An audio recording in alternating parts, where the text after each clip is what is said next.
Tired of dealing with images, file size too big, wrong DPI, ebook cost too high, things like that? It can get frustrating, I know. So today I'm going to be giving some book publishing tips on dealing with images, so stick around.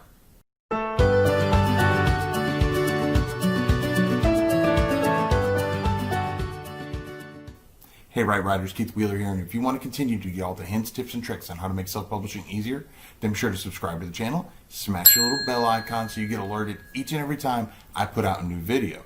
I know images are not just used in picture books, and regardless of what type of book you're publishing, dealing with images, well, they can be a bit confusing. So here are my answers to the top 3 image-related questions that I get. Number 1, what resolution do I need for my print book and my ebook?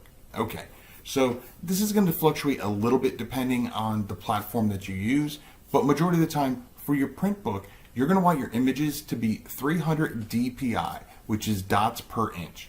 And that just makes sure that when they're printing your book, it's the highest quality that it can be to ensure that there's no pixelation. Now, especially with your cover, if your cover is less than 300 DPI, you will definitely get it rejected, at least on KDP. The majority of the other print-on-demand platforms will also reject it if it's less than 300 DPI. Now, ebooks are a lot different, and this is where a lot of people get confused.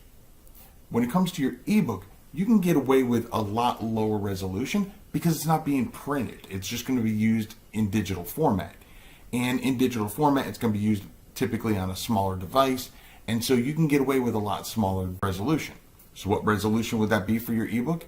Well, typically 96 DPI or even as low as 72 DPI will usually be a good enough quality for a digital format while still reducing your actual file size. Which leads me right into my question number 2, which is how do I reduce the size of my ebook file? So if you're creating an ebook, and especially if you're finding that it's expensive to create the ebook, like maybe you want to put it for 99 cents and it's telling you have to do at least $1.99, even at 35% royalty, then typically it's because your file size is too big. So 3 possible things that you can do. Number 1, like I just mentioned previously, you can actually reduce the DPI or dots per inch, so the resolution of the images in your book, and that can greatly reduce the overall size of the file that needs to be downloaded.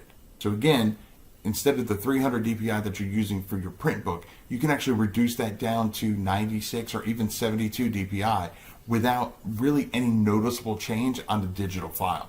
The second thing that you can do is take the images that are in your ebook and reduce them by size as well. So instead of, you might be uploading a book that's 8.5 by 11, well, your digital file doesn't need to be that big. So you can reduce those images to, I would say, no more than 6 inches high by 5 inches wide. And the third thing that you can do, if you've tried all of this and you still can't dial in that size, you can head on over to smallpdf.com, and they actually have an option for compressed PDF. It's usually the very first option on the screen, top left corner, can't miss it. And question number 3, what is the biggest mistake that I've seen people make when it comes to images? And that, without a doubt, is people not looking at the fine print. Just assuming that the images that they're using are okay to put in their book. If you Google up an image, that doesn't mean you can use it. If you go on a website that says free images, that doesn't mean that you can use it in your book and sell it. You need to make sure that you pay attention to the fine print. You need to check for 2 things. One is it free for commercial use? Even if you buy the image, it still may not be licensed for commercial use.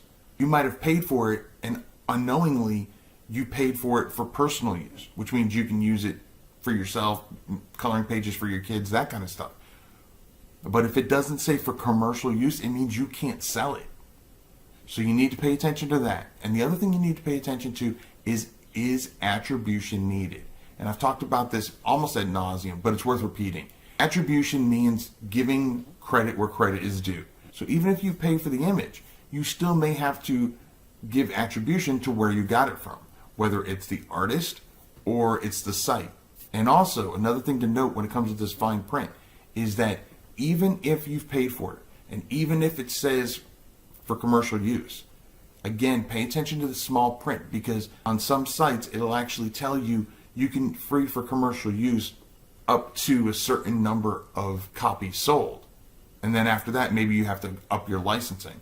So you need to pay attention to all of that, because the last thing you want to do is get images, put them in a book. The book starts selling really, really well. Just end up getting sued because you didn't follow the licensing on the image that you got. Now, do you have questions about dealing with images that maybe I didn't answer? Ask it down in the comments below.